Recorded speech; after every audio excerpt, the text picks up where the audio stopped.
All right, we're coming off a big upset victory away at LSU. We beat them by 18 points in Baton Rouge, 67-49. We held them to 49 points in their own arena. Man, I've been calling these upsets, these away wins, but we're really starting to string them together a bit. And I know LSU might be one of the worst teams in the league this year. They got beat pretty bad by Bama, I think by 40 at home, but we would have beaten them by 30 at home if we're doing our whole 10-point home little streak here. But man, it was fun to watch. It was just super nice to get an away win like that. That usually these away wins are very irritating and aggravating, synonyms for frustrating. But we won, and we won handedly, and we never really, other than maybe like a little run at the beginning of the second half, really kind of just stayed on top of them the entire time. Looked smooth, looked like the better team the entire half, and that's what we want, man. And give this team some confidence, get this team rolling momentum wise through this schedule, and you never know what could happen.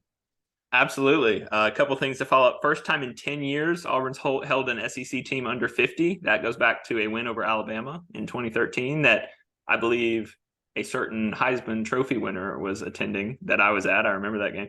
And then the biggest margin of victory in Baton Rouge for a basketball game since 1958. Or tied the record ever, actually. And for Auburn or for any team? For Auburn. For Auburn. Okay, about to say that is either way, still super impressive.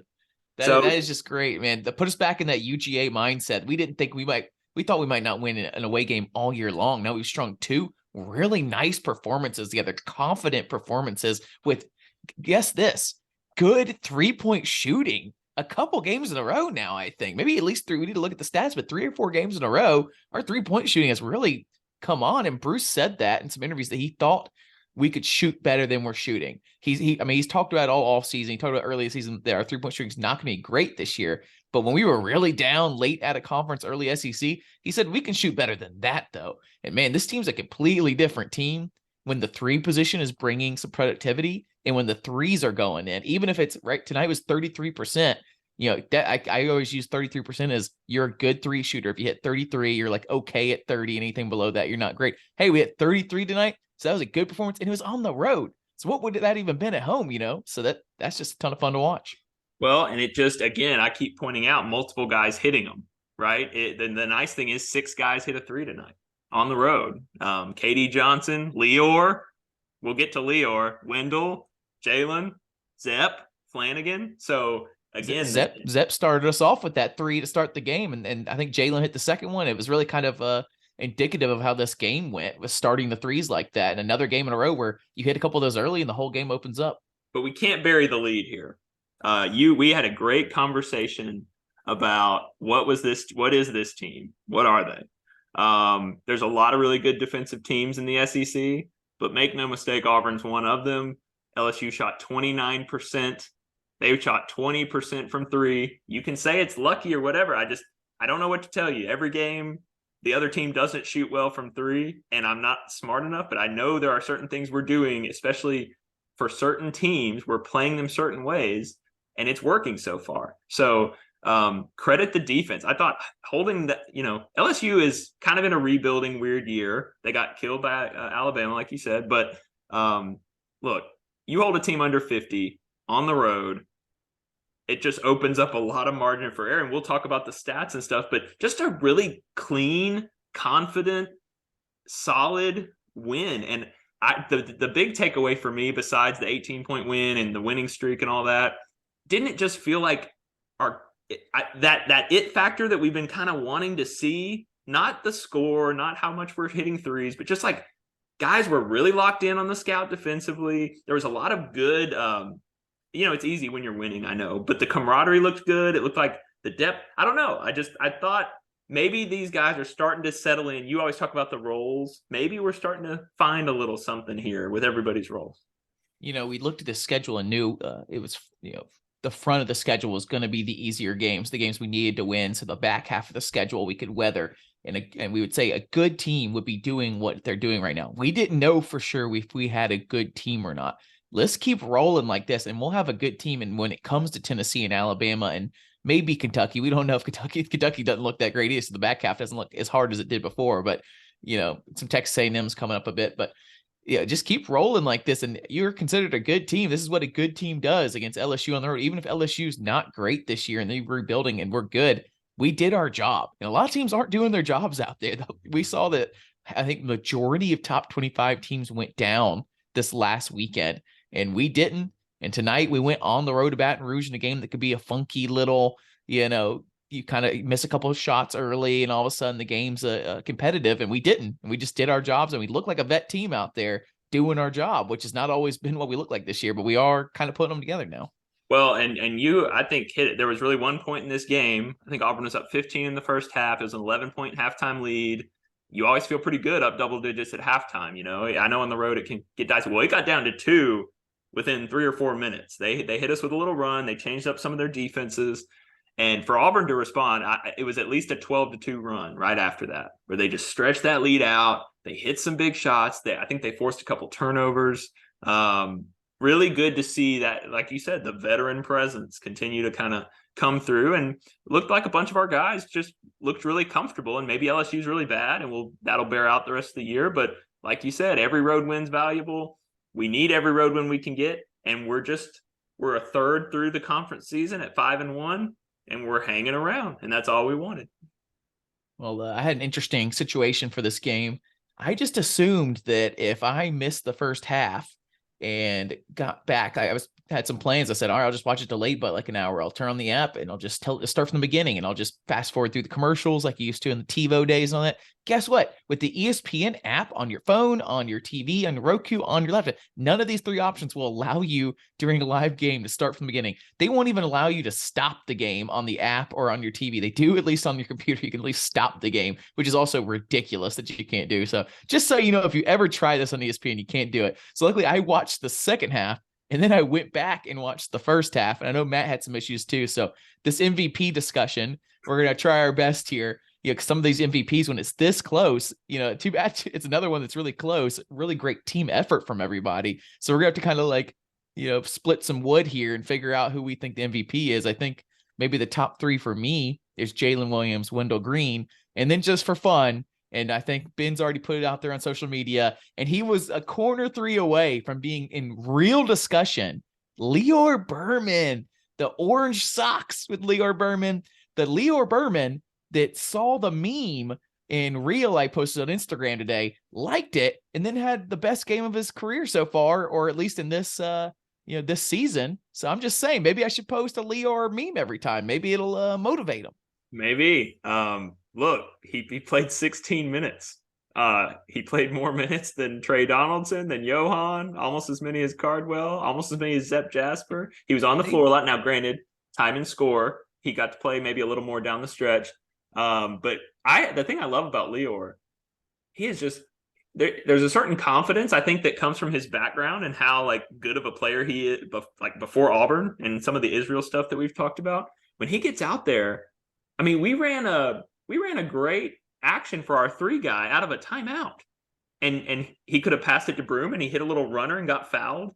He did the same thing the other last game. He came in, he was open. There is not that fear that sometimes players who don't play a lot have of oh, should I shoot this or not? When he's in there, he's ready to play. He got big rebounds.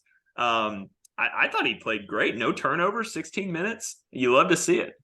And he had several plays ran for him in the first half. He had that really great play where they passed it around and then found him underneath the basket, going right past his guy. And it really feels like that was called for him to go underneath the basket. I don't know if they thought or they saw from some past teams, or they just assumed that maybe LSU would look past the walk-on and not see him as the offensive threat that he really is. He hit a 3 early. He got another possession or 2 later. They called that play for him. He got that 2 underneath the basket. He hit another shot, I believe. And he hit a 3-point play in the second half off a foul. That was great to watch. He's just, like I said, 1 corner 3 away from me probably calling it for him. He had a kind of openish 3 that it went in. I mean, he would have tied. Or maybe not tied. He would have had 11 points, right? So it would have been close. I'm just a real big Lior stan, that just the fact that Chris Moore can be out in our 3rd string 3 position guy that used to be a walk-on is bringing us some really productive minutes. And you look at Flanagan and Lior, all of a sudden last year, that 3 position that we were so irritated about, and even this year, the 2 positions got a lot more to talk about, I feel like, than the 3 position. And you have all 3 of those guys, kind of all 3 now at different times, giving us production. And, I'll talk about the 3s later, giving us maybe that's what's changed this team a bit. If we can hit 3-pointers, but maybe the 3 position just being a productive position is also a big deal. So I don't know if your MVP thoughts on Lior. Keep gushing on Lior if you want. I love it. No, you're right. And we've asked for that. These last 2 years with Flanigan has just been so weird, right? And we've talked about it way too much on the pod. And but you're just getting that extra production. I think we said earlier this year, we just need a couple guys. We just need a couple guys to kind of step up. Flanigan didn't have double digits tonight with 8, but he also played 8.7 rebounds, 1 turnover. You love to see low turnovers for Flan. That's great. But the 2 guys, to me, it's kind of the boring if you've watched this team, but it's Jalen Williams and Wendell. They led the team in scoring with 14, but for Wendell, it's probably 4 assists, no turnovers as the point guard. We only had 10 as a team, which I love. That's always one of the things I'm really watching for. He did a great job with the ball in his hands. Shooting, wasn't great. He was 1 for 6 from 3, but I just think I was really impressed with him and Jalen Williams, who's the other guy. The second half, it just felt like these moments where you're always nervous the home team's going to make a run and come back. It just felt like Wendell and Jalen had the answers in the second half over and over and over again on offense. The defense was solid. The question was, could we keep scoring enough? And we did. And I think a lot of it's because of those 2 guys. I think I'm going to head towards Jalen. I feel like he did it in several ways this game. He hit a 3-pointer. He went through contact, got a foul call, hit the free throw to get the 3-point play. He had some floaters. He had some runouts. He played solid on defense, got 3 blocks on defense. Love to see it. The block party was back tonight with 7 blocks, which was really fun. He was just more efficient than Wendell at times. I know Wendell's factor from the point guard position of being smooth out there and being confident out there can never be underrated. But yeah, Jalen, I just feel like he's really turned something up, and he changes things because he's got to be guarded all over the court. And he's a big guy, and it's a hard matchup. And as long as he can keep confident, I think that's kind of what we're seeing now. As long as he's confident, the other team's got a problem. Absolutely. And you mentioned the versatility, the lefty, being a lefty, man, just gives you some cool advantages. Bruce ran a ton of stuff for him in the second half to get him some looks when the game was getting a little more comfortable. I think just to keep building on his momentum and his confidence. And but again, 14-point, he led the team with 7 rebounds. You mentioned the blocks, a couple assists. He played the most minutes of anybody on the team because Johan is still a little iffy out there. I'm not going to argue with a Jalen MVP. I think that's probably my vote. But to me, the real, the MVP of the game is that suffocating, locked in half-court defense. This is what it can look like when our team is just really locked in. We win rebounding. We win turnovers. We don't give teams anything easy. I think this is the kind of game we can have. So the defense is the kind of the star of the show tonight for me, but I would pick Jalen probably.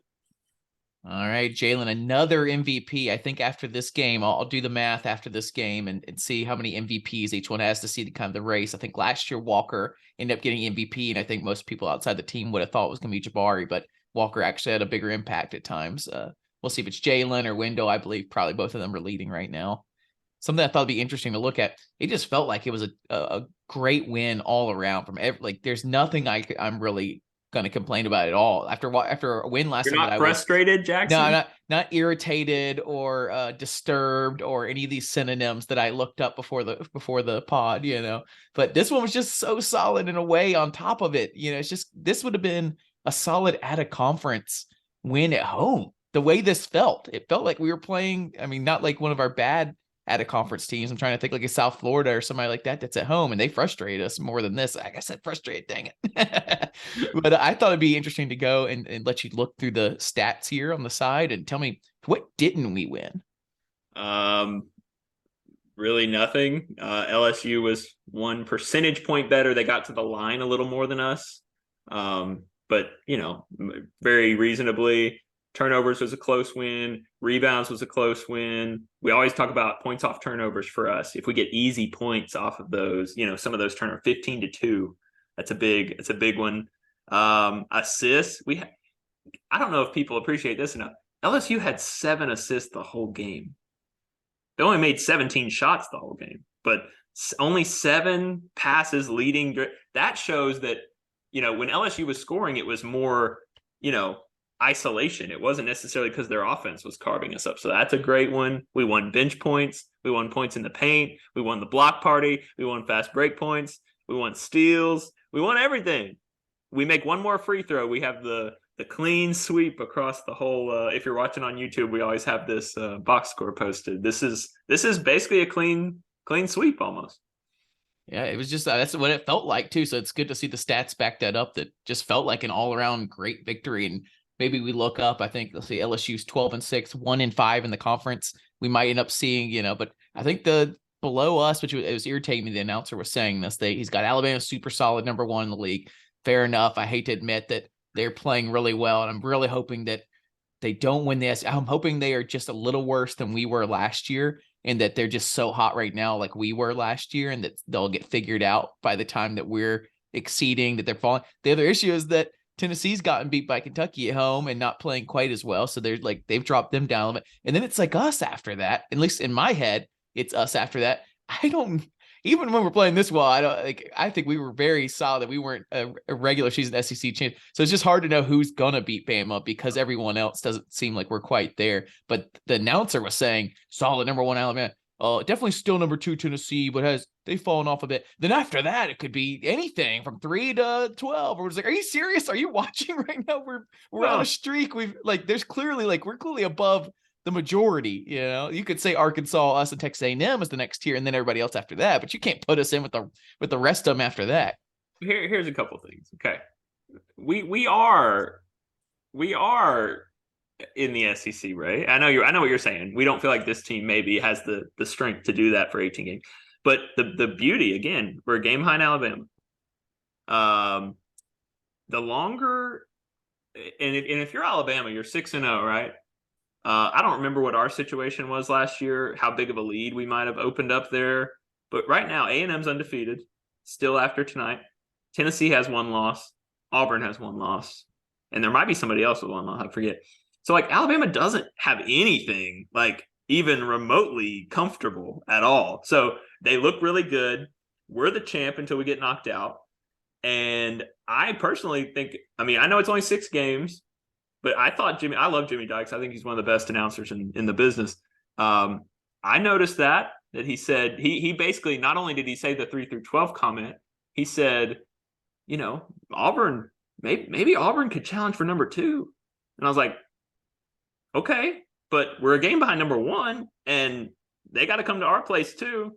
And we got to go there. But I don't know, we're in the conversation. That's all I wanted. I'm really glad we're in the conversation. But you're right. Maybe this is a classic Auburn Bruce Pearl thing. I love the way this is setting up for us. People, rightfully so, aren't going to believe in us probably most of the way, but we're building a resume. We're getting wins. We're earning some respect.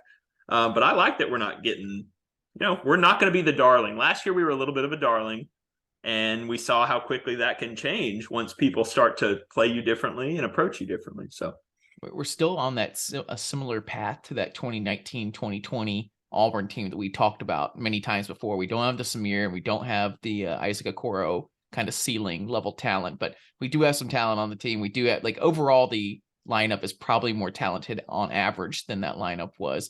That team that year really irritated me because I was looking at the standings at the end of the year going, Kentucky only lost 3 games in the SEC and I think they won the SEC that year. I think got canceled after that was over. I said, what is the average number for someone to win the SEC? Is it 3? Is it 4? Is it 5? And I think it was somewhere between 3 and 4 is that average number. I think we had 4 losses at the end of the year. And I said, just a different kind of year. One of these different years where the SEC is a little more, has a little more losses on the other teams. We win with that 4 losses. We just happen to have a year where Kentucky only got 3 losses. I'm afraid it's going to be like that this year with Alabama, that we're going to be like, man, we actually ended up pulling this off and only having 5 or 4 losses or something. I don't know if that's really, maybe that sounds crazy saying it out loud, but with the momentum and everything, but it just sucks that it might be one of those years where one team is a little higher than everybody else. But we, like you said, we have them at home. You change that momentum around, you get some momentum going, you get them at home with an amazing Auburn crowd, and all of a sudden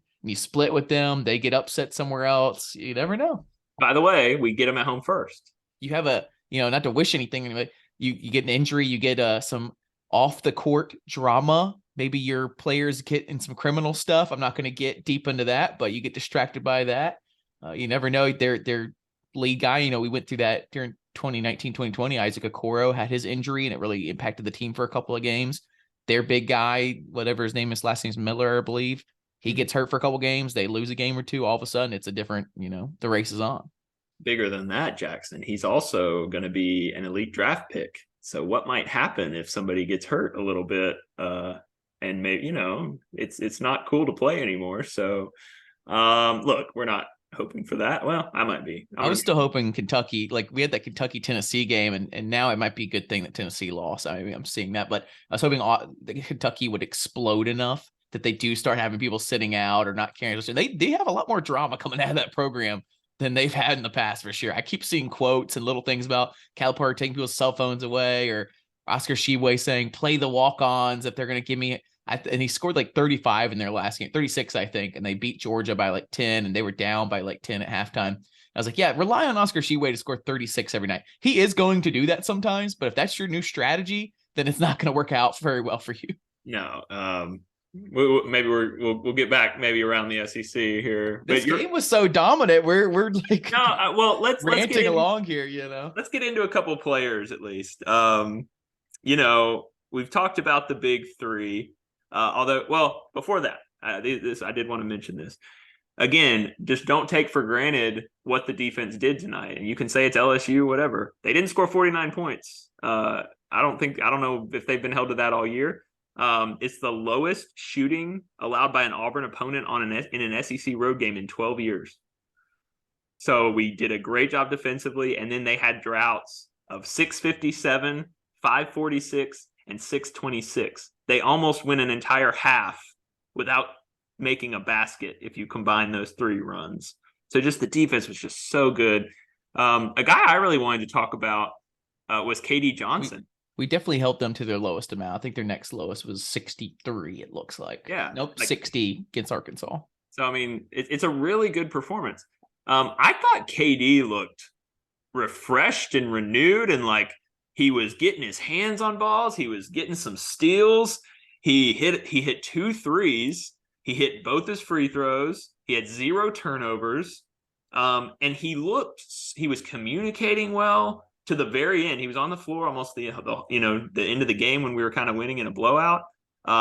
He was even on offense. He slowed the ball down when we needed to slow the ball down. It was the little things that KD did. I really hope that that's like a little springboard for him to just build his confidence a little bit and play the way he's capable of playing. He sent out a tweet after the game that basically said, no matter what happens, we're going to stick together and get better as a team. And maybe that means nothing, but I thought his nonverbals were great tonight.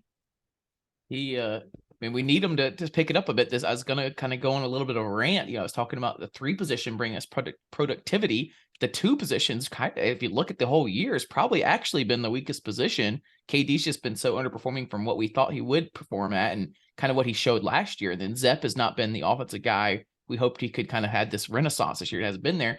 But like just between the two, can we please get 10 points a game, And that has not been what we've got out of them, honestly. And tonight we got, 13 points out of them, which is great. And we've gotten 3 threes out of them, which was great. So that's pretty fun. And I saw a very interesting tweet from somebody on Twitter today. I wish I remember who it was, asking if Lior could play the 2 position.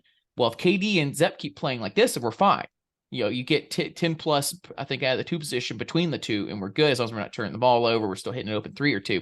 But I think it's interesting conversation that Lior, when Chris Moore comes back, like we thought Chance Westry was that, Swiss Army knife that could play several positions.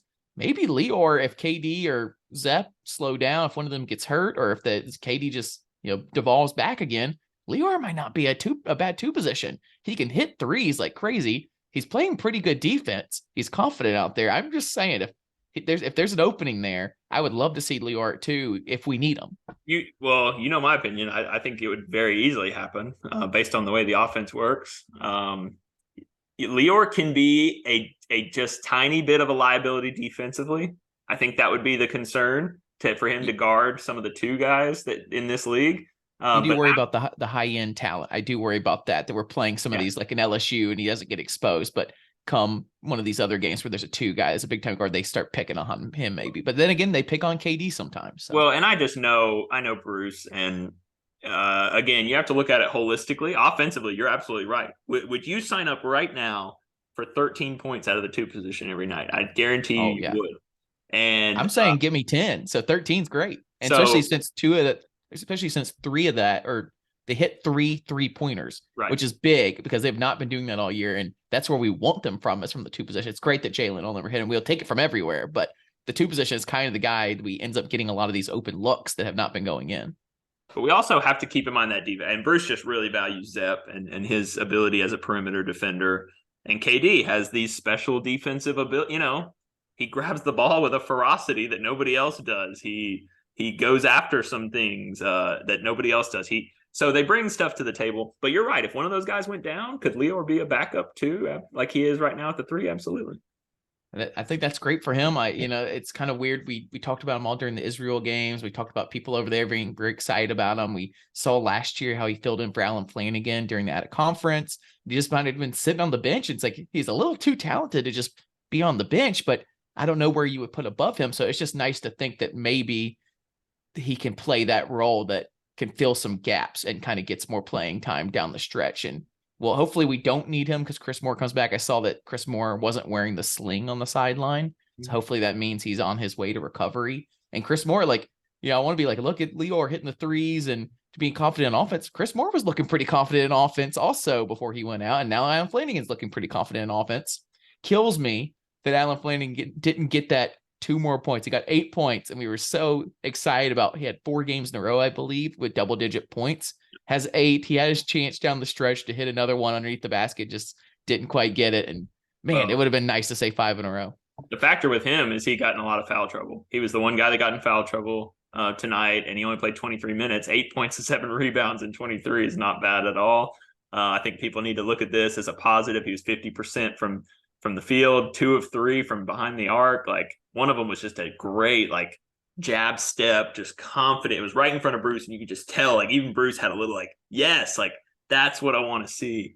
So are you saying jab, is that the same as the where he stepped back? He put in there, step back, but then there was and a jab step. They were playing that 1-3-1 weird zone, and he had the ball in the corner, and there was kind of a guy on the wing and a guy kind of laying off him a little bit, giving him some space.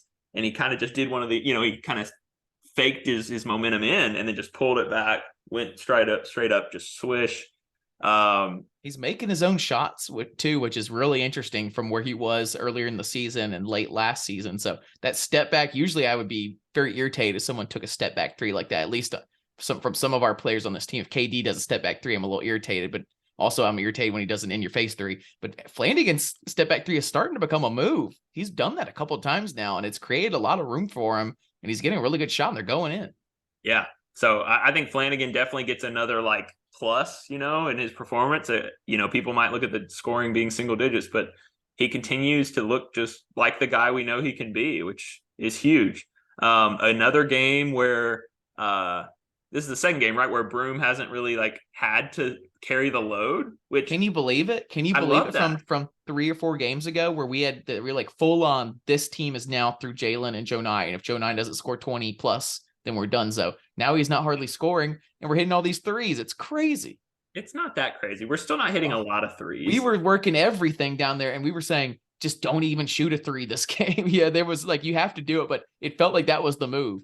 Never shoot a 3 unless you're wide open, and we're going to work the ball down to Joe Nye every time we get the ball. And I guess I don't think that's not necessarily the plan anymore. They just have been hitting these open 3s, and it's changed the games altogether, from start to ending. It still is, and you might be able to help me fill the gap here. Did he get a couple fouls in the first half? Because the minute split was much closer, closer than it's been all year between him and Cardwell. And he had 3 fouls by the end of the game. I don't know if he got in foul trouble in the first half. If he did, I didn't notice. But also, I watched the first half without commercials and through free throws, and that was great. You can bust through a first half without commercials and free throws in 20 minutes. It's crazy. So Cardwell played well also, though. And I know they were saying at some point that he was in the hallway injured or something, but he came right back out, and loved the alley-oops coming back. That I was literally asking that, I think, 3 or 4 games ago, what happened to the alley-oops? We have 2 guys with good hands. I know Broom kind of lives below the rim, but Cardwell doesn't, and he's hit a couple alley-oops recently.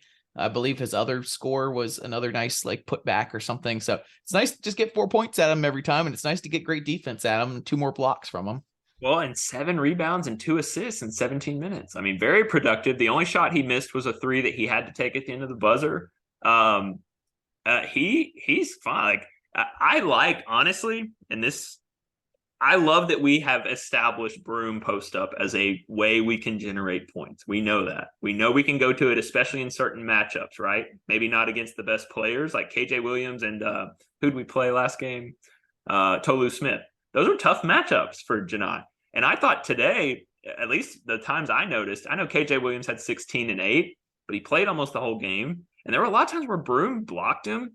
There were a lot of times where he poked it away and created a steal. And I personally like seeing the diversity of our offense and how many different ways we're scoring. Like you said, tinkering and finding different things. I think that's a great development for this team. There's going to be games where Broom, it's 16 and 8, and we're going to need it. But it doesn't. The fact that it doesn't have to be any one guy, which is what we ultimately need. That's a Bruce Pearl team. We're dependent on our 10 guys. We're not dependent on one or two. Last year was really weird for Bruce. And I think this is looking a little more like what he likes to see out of all the deep rotation. I'm trying to get Johni Broom's stats up here because I believe we played him against Ole Miss pretty well when they had less tall players and he scored a decent amount. And I'm wondering if we're kind of just finding that like we're seeing what the other team has. And we have a lot of guys that are average to good. And we don't have to play, like you said, through a Jabari that's great. So you play through Jabari no matter what. Kind of one of those situations where do you want to have a team where they're so great at one thing, it's coming, they know it's coming, can they stop it? And last year, that's kind of what we did. And we just bowled through people and they couldn't stop it most of the year until right at the end. This one might be the opposite way where we don't have one thing we're great at. So every night we can kind of say like, well, Ole Miss is a shorter team. Let's try to work it down to Jonai and Jalen and try to use our height.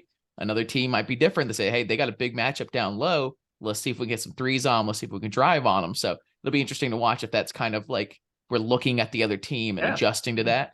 I still think some of this comes down to we're hitting shots now and it completely changes the game when we hit shots and we don't have to work our offense. We don't have to think too hard about creating offense when it's coming to us.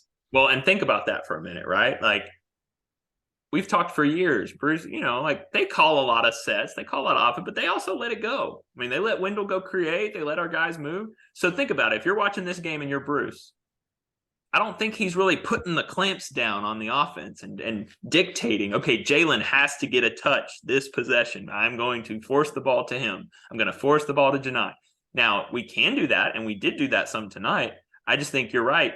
When the shots are falling a little bit and when Auburn looks a little more like Auburn and there's some free flowingness to the offense, it would make sense that perhaps it's a little less like controlled, but also I love what you said about, can you imagine being an assistant coach? We've gotten to talk to a lot of them, like how much fun they must have both on offense and defense with all these pieces. Like you have so many unique weapons. And I think we've really seen that on defense with like how much can we lock in?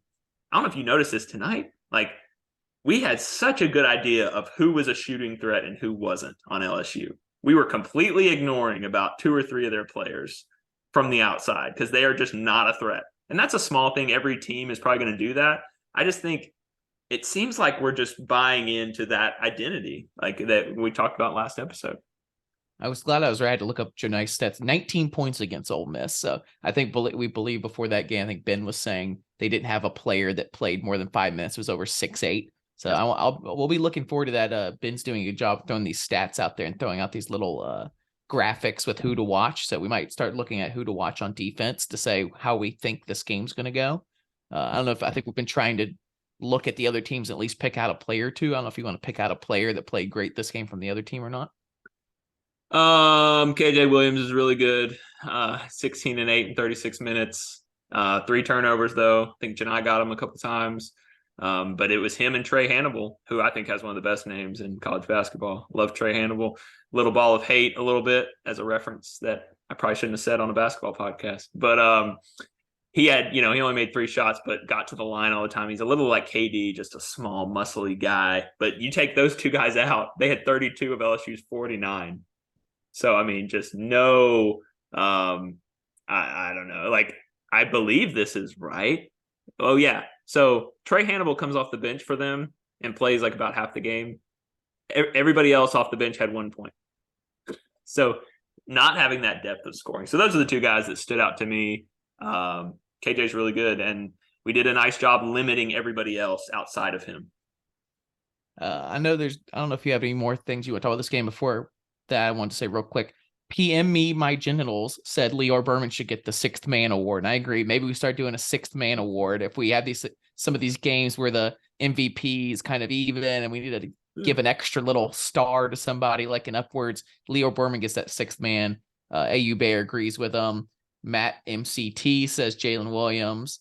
So it's just fun to see everybody online talking about if Twitter, Instagram said anything. We might start putting it up for these tight ones on Instagram and Twitter. Follow us on those. We're pretty communicative on there, especially shout out to Ben. He's been really working hard on the socials and putting up cool graphics and cool stats. So if you like all those, let Ben know because he's been really into it and it's been really cool to see him do that. I like the six-man idea. Here's a question for you. If Chris Moore comes back and starts again, which that's a whole separate conversation if that would happen, and Flanagan's coming off the bench, is he eligible for the sixth man? Oh, of course. Yeah. Whoever's coming off as the sixth man. Even if he's playing like any bench player. It's just how it is. Okay. And I think this will be a really interesting, we'll be watching that. That's a great point that this could be a situation. When we talked to Bruce earlier in the year to start the year, go back, listen to that one. Super interesting. We try to keep everything like high level, so it's still interesting, and ask him about how he really likes to stick with his starters. He rarely ever changes his starting lineup. I think the only one I can even really remember is when Samir Dowdy was struggling in that Final Four run year, and he changed in Malik Dunbar, and then he put Samir back after a couple of games. But other than that, I really don't remember any starting lineup changes. And this will be interesting. Sometimes I wonder if it would be easier for him if there is something like this, an injury, and then he can say, well, Flanagan's playing so well, I couldn't not keep him in there. Hey, and Chris Moore's still coming back. And then all of a sudden by the end of the year, it's just like, well, Chris Moore was still coming back and we've gotten a groove, so he says he's not funny about it on the podcast, that he acted like he had no idea what we were even talking about when we said that he doesn't like to change the starting lineup, but we feel like he does. Well, and either way, Chris was already playing less minutes than Flanagan. It's a good bit of the time, so it really doesn't matter. But it does feel like, especially if Chris is out for a couple weeks more, like Flanagan's really kind of getting in a group a little bit. Here's something else we talked about with that is that when you have that next rotation come in after the starters, you don't want some big drop off. And we already do have a bit of that drop off. We have in past games, at least, when Trey Donaldson comes in and Cardwell comes in and KD comes in, and it just Johan, and it just looks nowhere near as natural. I think we really see that, like, we really appreciate that Trey Donaldson's come in and give us solid minutes, but the offense is different. The distributor is not there. The guy that feels confident driving in is not there to kick it out, So it is a big difference. And maybe you do want Flanagan out there if you feel like he's more confident, especially the way he's been playing the last couple of games, just to lead that second platoon of guys. Yeah. Hopefully we have that problem. I'm hopeful, especially like you said, I'm glad Chris made the trip.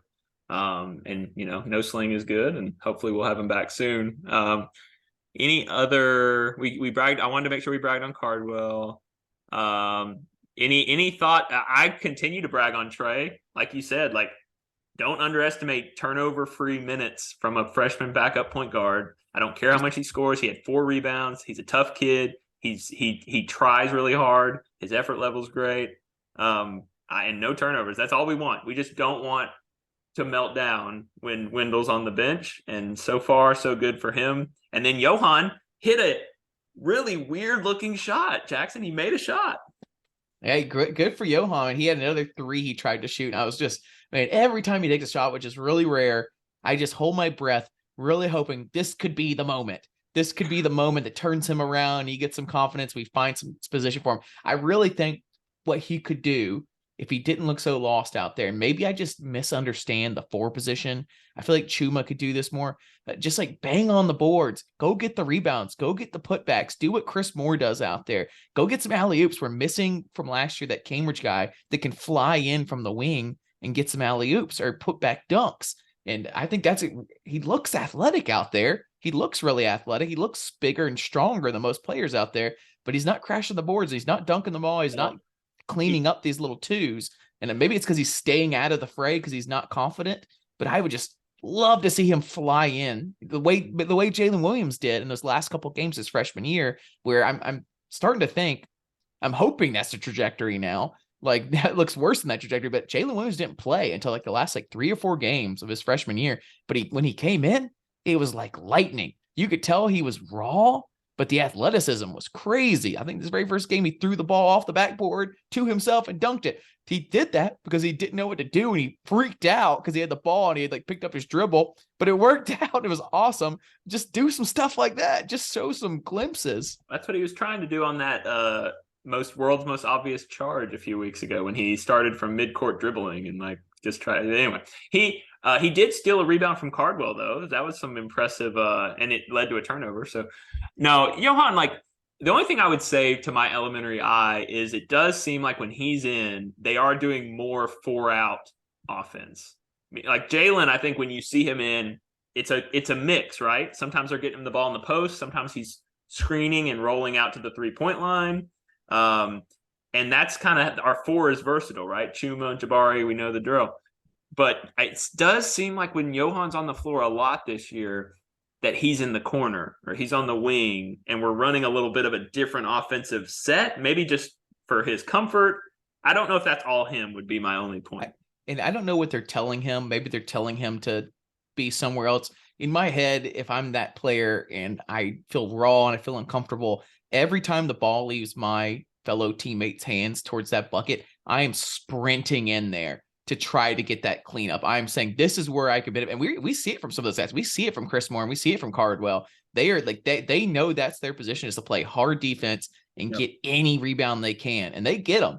Johan, I don't see him in that fray. And all it takes, and we saw with Lior too, even. Lior has gotten these little funny rebounds and steals and things because he's just in there being a nuisance. And half the time the ball just bounces your way. I don't see it bouncing Johan's way because he's not in there in the fray. He's kind of out there somewhere. So that's a long Johan. We're going to keep talking about it because if any minute that he gets something together, it's going to be a big deal for us if we can just get some sort of small production out of him. You're talking about Trey, saying your last point I want to have with Trey is he's quiet right now. And we're not really talking about him that much because he's just solid. Man, for a backup point guard, that's exactly what I want. Backup freshman point guard when our number one plan didn't work out. Amazing. And put your head back in 2 guys. McCormick, during that 18-19 Final Four run, the majority of the year, we were holding our breath when he was in. We were saying, let's weather it until Jared Harper can get back in. And part of that's because Jared was so good that it was a big drop-off. But also McCormick was uncomfortable and had a lot of turnovers and did not look good out there. And the offense could not get going. At least Trey is bringing it up there with pretty good confidence and getting the offense going, even if he's not, creating a lot of great plays for his teammates. And then let me give you some PTSD. Remember Turbo Williams, right? No, Turbo Jones. Sorry, Turbo Jones. Oh my God. Like that did not go well at all. That's what we are afraid with Chance. Maybe that like the mentality will break. And shout out to Turbo for doing well at South Alabama. I believe he's still doing well over there, but man, it was a disaster when we thought Turbo was going to be our backup. I think it was a 2019, 2020 year. It's just not good to watch. Not just where you weren't just holding your breath. You were actively like closing your eyes and turning away from the TV. Well, we got to finish that story because we're in Baton Rouge. I believe it was in Baton Rouge where I most clearly remember McCormick struggling. It was an early conference game. He had come out of a small, it was just a huge jump in competition for him. And LSU was doing this pressing, they just jumped him. I mean, they really attacked him as part of their game plan, and it was rough. But you got to finish the story, right? McCormick goes on to say, he's unbelievable. If you haven't watched the highlights from that Final Four run, unbelievable in the conference tournament and in the tournament run. And then the next year, he was such a good. I was at that game where he just literally. Was it LSU? They might have been LSU. Yeah, it was LSU. You were there, and we were down 9 points with a minute left, and we just. Three. Oh my! That was one of those exciting. That's one of those games that you talk about the big games that really matter, the Elite Eights and things like that. But some of those games they'll only matter if you were there or if you were watching it. But the excitement level of the comeback, it's the reason we have to watch every single one of these games when you're down 10 with a minute left and you're going to lose. Well, hey, 1 in 100 times you have an amazing comeback. That's just one of the coolest things I've seen. So maybe Trey, like with all the young guys, you're right. There are concerns, do they leave? Do they develop? Do they develop a little bit of an issue? But guys, they do change. They do grow up. They do get better. So maybe Trey will have a similar thing. I think everybody needs to appreciate you're right. He was, plan C or D probably to play point guard this year. And is kudos to him. He's handled it. Not to rant too much about McCormick too. If you go back and watch his March Madness run and you watched the next year, you'll say, "Oh yeah, that's McCormick. He's doing exactly what I think." Before the SEC tournament round and the tournament round, he had not really shown much of that. He had not shown a ton of that. And then he came in, and Jared had some foul trouble in some of those games, was tired in some of those games, hurt even maybe in some of those games. And for McCormick to come in and hit a bunch of shots and really get the offense going just blew our minds and is a huge reason we got as far as we did. It's the classic Bruce Pearl thing. I mean, I can't, I know you can't just give it's credit to Javon first and foremost, but he by the way, he got much better. He got more settled as the season went. It was the first few conference games, as I remember it, that he was really above his weight class a little bit. And then he got solid, right? He became a solid player. He wasn't hurting us as much. And then, like you said, he got a couple moments in big tournament games with Jared in foul trouble early in the first half, and he just rose to the occasion unbelievably. So, have we been boomed this year? Really, I guess maybe that USC game, any other games that like clearly the other team had figured something out and was pressing us, and we just could not figure it out. I mean, there's been games throughout these. Maybe Memphis just started killing us in the paint and we couldn't figure it out. Maybe that's the one I'm thinking. But even Memphis, I mean, both those games, Memphis were down 6 with 1:15 left. I mean, like it wasn't a beatdown. We have not been really beat down at all because I think our defense is going to be good enough, like I've been saying, to keep us in, I think, almost every game. I kind of forgot about the Memphis game for a second because the Georgia game was so bad. I forgot this kind of 3 games in a row like that. Man, what a turnaround. You want to talk? And as bad as the Georgia game was, Jackson, we were down 4 or 6 points that entire second half, and we just couldn't help ourselves enough to like get over the hump. So, and Georgia has turned out to be a much better. They have an actual coach now. Shout out Tom Crean. Sorry, not great for us. Not great for us. The minute they still recruit from us because they get a little bit because it's just like Alabama, it's just like Georgia. When you're like the home state school, there's that extra bit where they just the uncles get involved, everyone at your school gets involved and all that, and you lose a guy just because there's a little momentum with Mike White, and all of a sudden we lose a 4-star or something. So I just gotta hope they stay down. But you know what I'm saying? Like it feels like we've had some really rough moments this year, and we have. I mean, it hasn't always been pretty, but the results kind of say the worst this team has played all year has been, 10-point loss, a 5-point loss, like, and we turn it over a lot and we make some stupid, defensive mistakes and we can't hit a 3. And if all that happens, we lose by 5 or 10. Now we're going to play better teams than we've played all year, but I don't know. Maybe we're, I don't know. Do you think we're better than you and I think we are? Because I think you and I have a very realistic view of this. I don't know. I hope they prove me wrong. I do wonder if as down as we were after the Georgia-Memphis losses, we were 2 down. Yeah. And this is just being a fan podcast, guys. We're fans. You're fans. Everybody on listen is a fan. We were 2 down after that, thinking we'd never win another away game. We're probably 2 up right now when in a part of the schedule we knew was a very winnable part of the schedule. So we'll see how upset I get when we play the Alabamas and the Tennessees and maybe even the Texas A&Ms and some of these other teams that have a little more talent that aren't rebuilding after they got blown up by the NCAA. I think what scared us is how low the floor can be, though. Like when we saw some really bad like stretches of basketball there where it was like, oh, I thought we had like veterans and I thought we had all these guys. You're right. We ride the roller coaster probably as much as anybody else. So let's look around the SEC a bit if you want to look up that schedule there. Yep. Look up the SEC. I know I saw that Texas A&M pulled a 1-point victory against Florida. I don't think Texas A&M's legit or is 2-point victory. I don't think they're legit. I don't think it's going to be an issue, but you never know. And any little loss, it helps, and another one, like we're talking about confidence. They keep winning and they come in our house. I think the last home loss in Auburn Arena, Neville Arena, was to Texas A&M a while back, I believe. I'm not sure if I'm totally correct on that, but I know they've had our number in Neville Arena. Yeah. Buzz Williams is a great coach. I mean, I'm really annoyed at how many good coaches there are in this league now. That is a danger. They're going to defend you. They're going to play super hard. I think that's a good matchup. I like playing teams like that with this kind of team we have. at home, especially.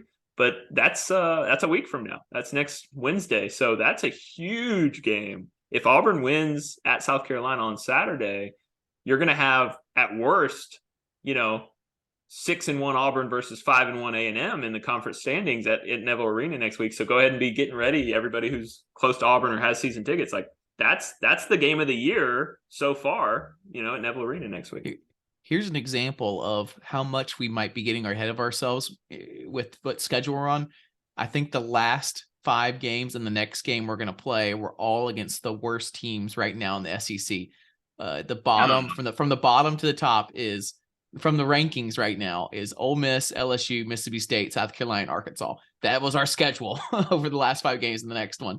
And so they're all at the very bottom. That's part of that's because we won and they didn't. That's why the games are really right now. There's not that many games in the league. So 1 or 2 losses is a big deal, but classic Musclemen, Arkansas starting the SEC 1-4. I don't think they're going to dig themselves out of this one because they have some star players that have gotten injured and are out, but man, they dug themselves out the last 2 years. It'll be really interesting to watch and see if they can dig themselves out again. What do you mean, though? Arkansas started the last 2 years in the SEC really badly. I think they didn't win anything. Well, they didn't win anything, but they went to the Elite Eight. So we'll see. But they can still do that. They're ranked as a higher seed than us. Well, both those years too, they got hot at the end. They didn't win the SEC or anything, but they were breathing down our necks in the last game or two. So we'll see if that can still happen. We'll see if they get hot. Y'all people are too far down on Arkansas. I'm not going to be that. It's just classic. It's just classic that they have the talent the last couple of years, and they still have a chance, and they just start off so bad in the SEC. I don't know what the deal is. 3 years in a row. It is weird, and you're right. It's a good point. But I would say Georgia's 3-2 in the league. Florida's 3-3 in the league, and almost beat A&M tonight. So those were decent. You're right. We know the front end is easier, but this is what we need to do. We just need to keep. So we got the big road win, right? And now, South Carolina's really been struggling. They had their only win was in Rupp, which is just weird in conference. They're 8-10 overall. They've had they're kind of a new coach. They're rebuilding. Man, now Auburn has put themselves in a position. What a huge opportunity to sweep the week on the road.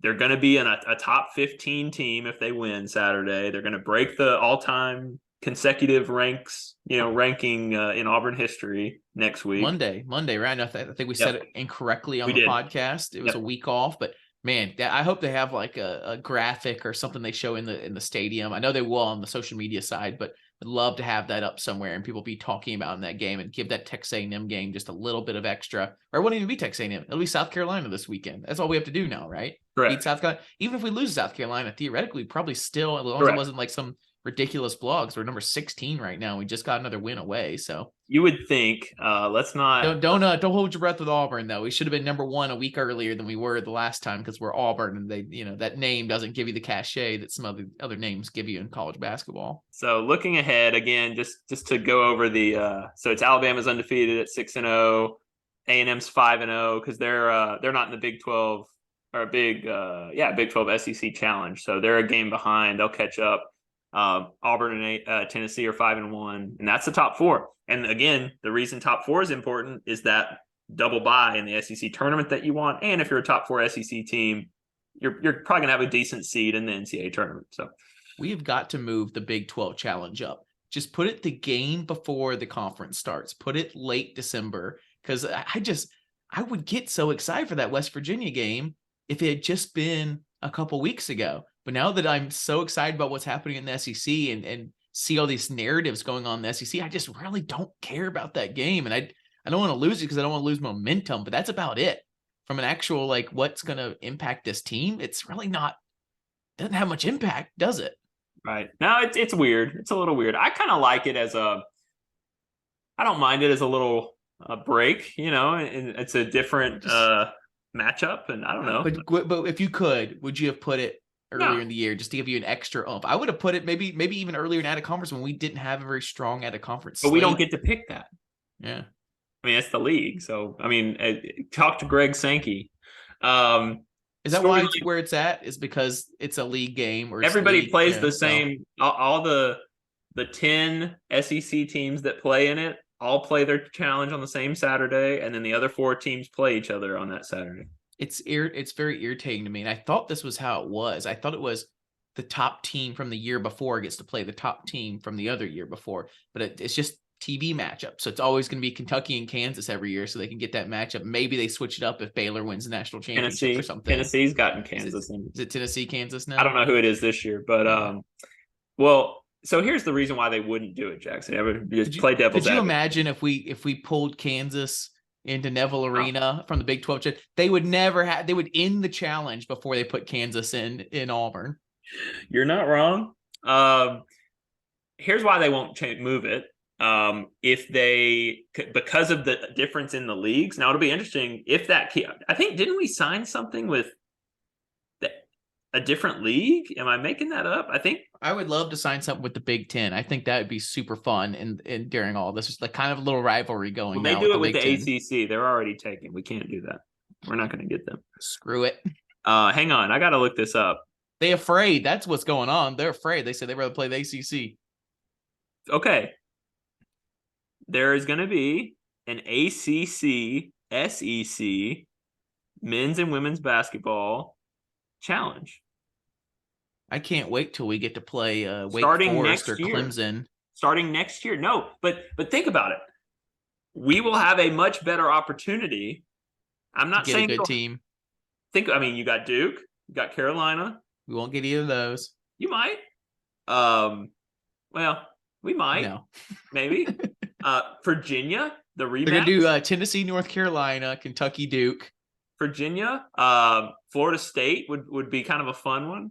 I could see us in there with that, but they've been kind of up and down. I'm assuming we're gonna get Clemson year over year again. Oh, hope not. Storylines for Saturday. Okay, when you first look at this slate, we've got it on the YouTube if you're watching. It kind of seems like maybe that A&M Kentucky game in Rupp is interesting. Can A&M go into Rupp and win? How about the top 4 teams all on the road? And they all look a little, too winnable perhaps. Tennessee's at LSU, Alabama's at Missouri, Auburn's at South Carolina, A&M's at Kentucky. Do all 4 teams win, Jackson? Or does somebody fall victim? That'd be a good bet, wouldn't it? Well, yeah. I think Tennessee's going to blow LSU out. I think LSU's just might be the worst team in the league this time. Ooh. Alabama, Missouri did pull off the victory against Kentucky, but we know Kentucky's not that great yet. I'd watch that one just because Missouri can score, and that's a big deal that they could just go off on a score fest, and Alabama can't keep up. So that might be the game to watch. Maybe that's my homer in me, but I think that might be the game to watch. And South Carolina did beat Kentucky, so they in Rupp. So I'm sure if we were not homers, they'd be like, oh, and Auburn struggled. They lost at Georgia, but I think we're reeling some things off here. Hopefully I don't bite my words, but I think that Alabama-Missouri game might be the upset to watch. I think that Texas A&M Kentucky game is the real game to watch to see if Calipari turned it around or if Texas A&M's legit. Great points. How big was that win for A&M at home against Florida tonight? Because if they drop that one, then you've got to go 2 Rupp and 2 Neville Arena. Pretty brutal back-to-back road trips here for A&M. How many losses does Kentucky have now? Overall? Yeah, or just in the SEC. They're 3-3. They're 3-3. Okay, because I keep cheering for them to just keep getting worse. Because at any moment they could turn it around and it would suck. And I would love for them just to implode and have more talks of Calipari to Texas. But the Texas A&M's undefeated in the league. We can't have them hanging around at the end if things do get wonky. So I don't know what to think there. I don't know who to cheer for. I mean, you're not over exaggerating. Lunardi had them as very like a bubble team basically this week. So, take that. I don't know if we'll ever win a recruiting battle against them, even if they do things like this. But you just hope that maybe a couple bad losses like that and talk that Calipari's going somewhere, so that all of a sudden opens a little bit of a hole of recruiting in the SEC. Well, that if they implode enough that we could pull it off in Rupp. And it would be, I think Ben was talking about this, that like even if this year doesn't get the ring or we don't win the SEC tournament and Alabama wins the thing or something, getting a win in Rupp for the first time since the 80s, that's going to feel pretty good no matter what's happening with this team. Bruce, how much Bruce loves making history. That's a big old history thing. Are you tempted? Are you tempted to go to Rupp Arena this year? For sure. All right. We'll have to talk after the podcast on what your price tag is to get in that game. Yeah. I would hope maybe, maybe if anyone's got tickets through the university through face value, please let Matt know. We would, big shout out on the pod, whatever we can do for you. I would say that the Tennessee game in Knoxville and the Kentucky game in Lexington are possibilities. Still looking forward to that Vanderbilt game. With the Nashville Auburn Club and all the people that are The going to Vanderbilt game is on a Tuesday, right? Or Saturday. Wednesday? Saturday. It's on a Saturday? Okay, good. Because I know there's some big events going on with the Nashville Auburn Club. Check them out. We're big fans of the Nashville Auburn Club and the New York City Auburn Club. That's our two favorite clubs. So the cool thing about the schedule this year, again, I know a lot of you guys are traveling. I don't know if you saw this. They did a little lottery. They opened up some tickets to Jungle student members to go to Columbia this weekend because there's probably there's going to be a lot of seats open, and they went really fast. So wow, we'll see how that works out. In another sport, I went to Columbia, South Carolina one time because people do not understand how far these places are. Texas A&M and South Carolina are really far from campus, and people buy them up, or their parents buy them up for them. And then on a Friday night, they are selling them for about $2, and you can buy those tickets from them for $2 and then drive to Columbia, South Carolina and sell them for a lot more to the people that actually want to go. That's the difference. You can't do that in Columbia, South Carolina for a basketball game. No, you can't. Not this year. So just cool to see. Go on the road like this Saturday in Columbia, Saturday in Knoxville, Saturday in Lexington, Saturday in West Virginia if you're so inclined. If you live up that way, like find the games to go to because we're going to start getting, A&M's the next home game. Alabama's not too far after that. I mean, the home games are about to get really, we're about to test the Neville Arena, the streak, the win streak, and also just the allure of how hard is it to come into Neville Arena. And we're about to test that in the next few weeks. We were getting some love on Reddit for the home arena with the streak. Only Gonzaga ahead of us in that West Coast Conference. Anything else you want to talk about? Anything in the SEC? Anything in college basketball? No, man. I just great. Again, every road win's great. I think we have to be really, again, go back to how you felt that Georgia game, and then tell yourself we're going to be 5-1 in control of our own destiny to win the SEC again. I'm going to say it. Why not? And if we can just, again, we've talked, get the momentum, keep building it up. If we can win this again, back-to-back road games, 3 in a row on the road, I don't care how bad the teams are. That's significant. And then let's take our shots at the big boys as we get to them. Let's hope that the team itself is not getting as ahead of itself as we are. I'm tempted to stop calling these away wins upsets. No.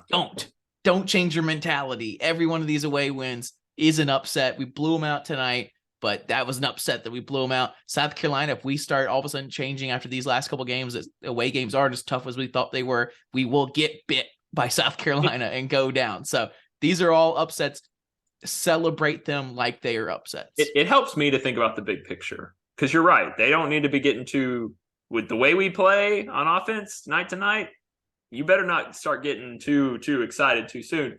But I will say this, I'm just excited we're building a resume. We're still like a 6 or 7 seed, and we're up to 15 in KenPom, which is awesome after tonight's win. So we're improving our resume. We're getting those wins we might need because ultimately our goal, sure, it's to win championships, but we want to be in the tournament every year, and that is a big deal. We're celebrating, and every win we get is like another step in that journey. So they've done a great job. You have to respect how well they've responded to that night in Athens that I think everybody in the program was probably pretty livid about. The players, the coaches, the fans, everybody. So far, they've responded great since then. I feel like during that Final Four run, a lot of Auburn fans were surprised with, where are we going? How much are the tickets? Oh, the flights are now this much because we waited too long, and the Airbnbs and the hotels, and oh, it's too tough to get there because at the last minute, take off work and all that. Go ahead and look at the calendar for March Madness. I think this team's going. If you haven't gone to a March Madness before and it's one of your bucket list items that's super fun to go to, you just have to start. You have to be like one of these elite basketball teams that has fans that just expect to make it every year and look at a calendar and kind of get their bosses ready, get their work ready, get their family ready to say, hey, second week of March, good chance I'm going to go to the March Madness game no matter where it's at, especially if it's convenient. So go ahead and get your calendar in order. Well, even if it's just for viewing. I mean, I've got days booked, I've got some vacation days that I will most likely be using whenever we play. And, if you have a situation where you can do that, you need to start start getting ready for it, because it's again, if you're like us who grew up, we didn't get to be a part of this very often, and even now, because how many years has Bruce made it? The first year when we kind of limped in and lost in the second round, the Final Four team, the COVID team got robbed and didn't get to play in it, so really back to 2, and then we missed the year with Sharif, and then last year we've made it 3 times with Bruce, right? Yep. So it's a big deal every time still. I feel like in the end of Bruce's career, the statistics are going to be skewed by that. It's going to be hard to explain that, like, yeah, well, 1, he started his career halfway through at Auburn, and then 2, you've missed some weird stuff because of COVID. So and because of NCAA stuff with Sharif, look that up. But anyways, we're off topic. We've been going long on this one, but we're celebrating all these wins, and next time we lose, it'll be a really short podcast. But for now, the wins are long ones, and man, War Eagle, Matt. War Eagle, let's win on the road in Columbia. Keep it rolling.